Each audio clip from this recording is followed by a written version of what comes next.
बिस्मिल्लाहिर्रहमानिर्रहीम, अस्सलाम वालेकुम। आज बहुत बड़ा दिन है और हैरानकुन तौर पर उस दिन में इसराइल के मीडिया से लेकर इंटरनेशनल मीडिया पर जो हमला इसराइल ने करने की नाकाम कोशिश की, उसको 4 घंटे बाद ही वो खबर खत्म होगी। ये कैसा हमला था?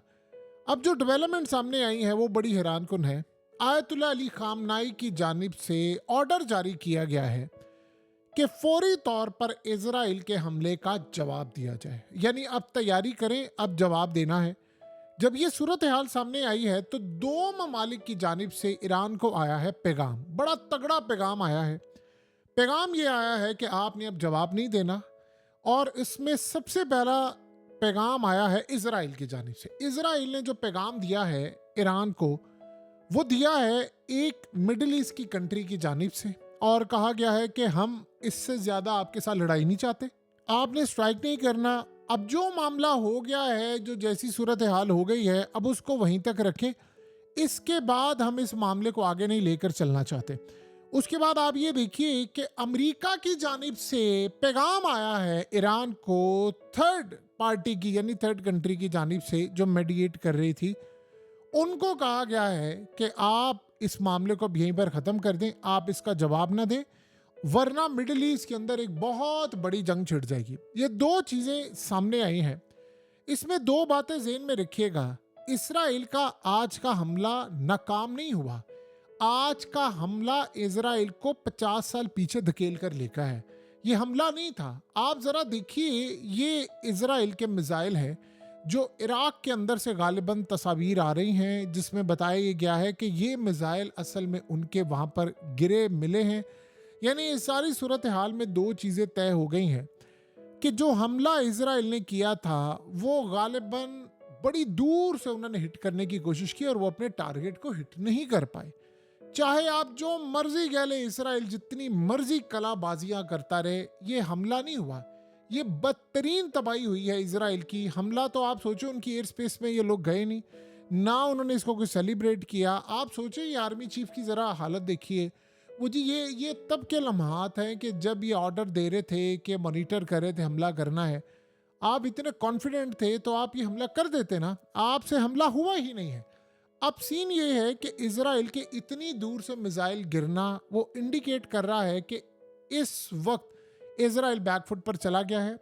ईरान को असल में एक बात अच्छी तरह पता चली है, और ये बात उनको इस तरह पता चली है कि अब जो हमला होना है वो होगा, लेटर ऑन होगा। अब यानी इसराइल ने भी, याद रहे, इसराइल ने हमला करना है ईरान पर। वो बेशक आज उसको पैगाम दिया, आज का हमला उनका नाकाम हुआ है, वो बैकफुट पर चले गए हैं। उनकी वो दादागिरी वो खत्म हो गई है। वो जो उनका एक रोब दबदबा था कि इसराइल कुछ भी कर सकता है, वो आज खत्म हो गया है। और दुनिया ने देख लिया उनकी कोई पावर नहीं, कोई वैल्यू नहीं, कोई सूरत हाल नहीं। आप सोचें, 3 से 4 घंटे के बाद इंटरनेशनल मीडिया से खबर ही उतर गई है, तो आपने क्या खाक हमला किया है। खबर अब ये आ रही है कि अमेरिका को कहा इसराइल ने कि भाई हम देखें, हमले का जवाब नहीं देना चाहते, हम ये नहीं करना चाहते, हम फलाना नहीं करना चाहते, तो इस सूरत हाल में हमें आप कोई ज़रा लेवरेज लेकर दें, कोई मामलात लेकर दें, कोई चीज़ें लेकर दें, हम इससे आगे नहीं बढ़ना चाहते। और अमेरिका कह रहा है ईरान को कि आपने हमला नहीं करना। अब इससे भी ज़्यादा एक इंटरेस्टिंग डेवलपमेंट है कि रूस के ऊपर भी प्रेशर डाला जा रहा है कि आप ईरान को कहें कि अब हमला ना करें। देखिए जो सूरत हाल है, गालिबन ये पॉसिबिलिटी है कि अगर कोई बड़ी डेवलपमेंट ना हो तो ईरान हो सकता है इसका जवाब ना दे, क्योंकि ये हमला है ही नहीं जवाब देने वाला। वैसे उन्होंने कहा है कि अब वो जवाब देंगे, क्योंकि उन्होंने कहा 2 हमारे फौजी मारे गए हैं और इस हमले के नतीजे में 2 फौजी मारे गए, लेकिन इससे ज़्यादा हम जवाब नहीं देंगे। चले, ईरान ने तो जिगरा बड़ा करके ये बता दिया है कि भाई फौजी मारे गए। और भाई आपने तो अपने फौजी तो छोड़िए, आपके इतनी तबाही हुई थी कि आपने उन सहाफ़ियों को गिरफ्तार कर लिया जिन्होंने वहाँ पर जाकर बताया कि क्या हुआ क्या नहीं हुआ। तो ईरान ने असल में जो अब तक की सबसे बड़ी डेवलपमेंट है वो क्लियर कर ली है। अब जो सबसे अहम मामला ये है वो ये हुआ है कि अजीब चीज़ है कि आज इसराइल का F-35, उसको छोड़ें कि वो जो अपग्रेडेड था वो फलाना था, उसकी वजह से लॉकहीड मार्टिन की जो मार्केट है F-35 की, वो ज़मीन बोस हो गई। ये ज़िंदगी में कभी भी नहीं हुआ। बड़ी दुनिया की डिमांड थी कि भाई हमें F-35 चाहिए, हमें फलाना चाहिए, तरले कर रहे थे। आपको याद होगा कि इंडिया ने इनको रिक्वेस्ट की थी कि आप हमें F-35 दे, तो उन्होंने कहा था अभी आप इस काबिल नहीं हुए। तो आप अंदाज़ा लगा सकते हैं कि बाकी दुनिया का मामला क्या है। सो अब सूरत हाल ये है कि S-400 की जो डिमांड है वो बहुत ज़्यादा आगे चली गई है और हर कोई ये सोच रहा है कि नहीं S-400 हमें चाहिए, क्योंकि उसी की वजह से आज ये हमला नाकाम हुआ है, आज ये तबाही हुई है, आज ये सारे का सारा इजराइल का सिस्टम गया है। देखिए, ये सारी ज़िंदगी तारीख में याद रखा जाएगा कि इसराइल अपने इतने तैयारों के बावजूद, जेरिको मिसाइल के बावजूद, बहुत सारी चीज़ों के बावजूद वो नाकाम हुआ है। ना इन्होंने बताया है कि हम कैसे हमला करने के लिए गए हैं। और बड़ी डेवलपमेंट ये है कि अब रूस ने जो लाइसेंस दिया है, ईरान Su-35 और S-30 यहाँ पर जो बना रहा है, इसके बाद ईरान की जो एयरफोर्स है वो इतनी तगड़ी हो जाएगी, इतनी तगड़ी हो जाएगी, आप इनको पूछ नहीं सकते। और दुनिया में एक बात आज तय हो गई है कि जो ताकत का तवाजुन है वो रूस की जानिब झुक गया है। आप ये सोचें ना कि इन्होंने F-35 अपने शाम से लेकर आने थे कि नहीं ला सके। ये कैसी अजीबोगरीब बात है कि इनको डर था कि वहाँ S-400 लगा हुआ है कि वो वहाँ पर तबाह कर देंगे। अगला मरहला जो इसराइल के साथ इस वक्त हो रहा है वो इंडिकेट कर रहा है कि इसराइल अब बैक फुट पर चला गया। अब वो तरले कर रहे हैं ईरान के कि आयतुल्लाह अली खामनेई को रोके कि आप ये हमला ना करें, आप फलाना ना करें। देखिए, यहाँ पर एक बात ज़हन में रहे, जान को भी खतरा है उनकी बड़ी ज्यादा। अब ये प्लान क्या बनाकर बैठा हुआ है? प्लान ये बनाकर बैठा हुआ है नेतन्याहू कि भाई मैं जो अगला हमला करूंगा वो एक दफ़ा ट्रम्प को आने दो, मैं फिर इनके साथ मिलकर या जो भी सूरत हाल होगी हम इंतखाबात के बाद एक बड़ा हमला करेंगे, जो ऐसी सूरत हाल नहीं होने वाली। ये आप ज़हन में रखिएगा। अमेरिका ने, देखिए, एन मौके के ऊपर अमेरिका को बड़ा क्लियर पैगाम चला गया था ईरान की जानिब से। इनकी जो मिलिट्री बेसिस थी उनको निशाने पर रखा हुआ था ईरान ने, और ज़रा सा उनको ये पता चलता कि हमला हुआ तो उसके बाद वो मिलिट्री बेसिस उड़ा दी जाती। फिर अमेरिका के साथ जो हशर होना था वो सारी दुनिया ने देखना था। अमेरिका आप देखिए कितना बैकफुट पर चला गया है।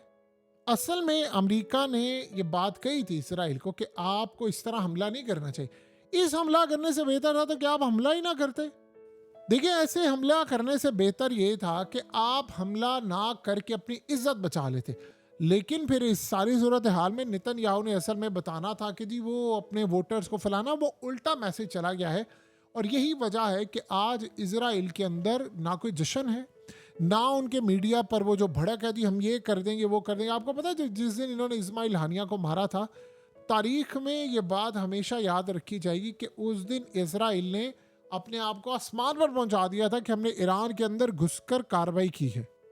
पूरा वर्ल्ड हिल गया था। हसन नसरुल्लाह को और फलाना सबको, जिन जिन को मारा, या सिनवार तक को भी इन्होंने जो मारा, उसके बाद भी चीज़ें। लेकिन जो ईरान ने कर दिया था इनके, ईरान ने देखिए दो काम किए, हमला भी कामयाब किया और हमला रोका भी है। यानी दोनों लिहाज से ईरान इस वक्त इजराइल से ज़्यादा तगड़ी, पावरफुल इस वक्त एक फोर्स बन गया है। और देखिए दूसरी बात यह है कि इस वक्त आप गौर करें, तमाम जो मिडिल ईस्ट की कंट्रीज़ हैं, ख़ास तौर पर और इस्लामिक कंट्रीज़ हैं, वो इजराइल की मजम्मत कर रही हैं, चाहे दिखाने के लिए करें, चाहे जैसे मर्जी करें।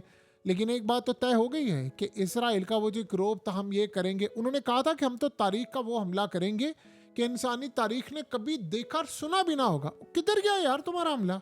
वो इंसानी तारीख ने देखा भी ना होगा, वो सुना भी ना होगा, फलाना ना किया होगा। ये ड्रामे जो है, आप अगर ये सारी ज़िंदगी समझते रहे, असल में इसराइल ने सारी ज़िंदगी जो पॉलिटिक्स की है, जो सब कुछ किया है, वो अमेरिका के दम पर किया है। अब अमेरिका का अपना सवाल है, अमेरिका खुद ज़मीन बोस हो रहा है। तो इस सारे मामले पर आपको सोचें, तरले करने पड़े हैं। ये अमेरिकी मीडिया के अंदर भी आ रहा है कि इजराइल ने पैगाम दिया ईरान को कि भाई हम इससे ज़्यादा एस्केलेशन नहीं चाहते, हम चाहते हैं आप इस मामले को यहाँ पर रफा दफा करें। ये इजराइल जो 2 दिन पहले कह रहा था कि हमने रिजीम चेंज ऑपरेशन करना है, यही नेतन्याहू था ना, तकरीर कर रहा था और कह रहा था कि रिजीम चेंज ऑपरेशन करेंगे और हम उस ऑपरेशन के बाद पैगाम देंगे दुनिया को कि ईरान और इजराइल मिलकर रहेंगे। उसके बाद उन्होंने कहा कि आपकी सोच से भी ज़्यादा जल्दी आपके मुल्क के अंदर लीडरशिप तब्दील होने जा रही है। आप बताएं कि जब ये सूरत हाल थी और एक आज की सूरत हाल है, बिल्कुल ज़मीन आसमान का फ़र्क पता चल गया। अब 2 चीज़ें ज़हन में रखिएगा। अब जो लिबनान की जंग है वो बड़ी तेज़ होने जा रही है, वो बहुत ज़्यादा तेज़ होगी इजराइल के ऊपर।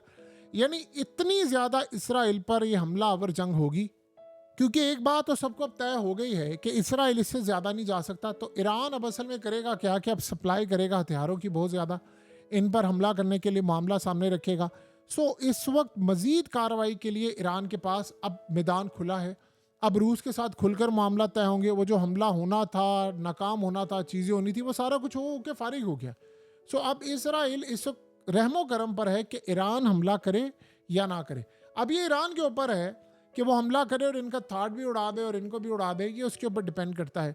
लेकिन अगर उसने रहम किया और उसने ना किया तो फिर ये ईरान की सवाबदीद, यानी इस सारे मामले पर अगर देखें तो सिर्फ ईरान ही है जो ईरान का हमला रोक सकता है इसराइल पर। बहरहाल ये सीन भी आना था, वक्त वक्त की बात है, कभी ईरान बिल्कुल इस काबिल नहीं होता था। आज ईरान एक ऐसी बला बन चुका हुआ है जो पूरे इसराइल को खा जाए और उसके बाद उसको पता भी ना चले कि मैंने कोई चीज़ हजम भी की है या नहीं। हकीकत टीवी साइंस एंड हेल्थ की इस वीडियो के नीचे कमेंट ज़रूर कीजिए, अपनी राय का इजहार ज़रूर करें और इस वीडियो को हर जगह शेयर करते हुए चैनल को सब्सक्राइब ज़रूर करें।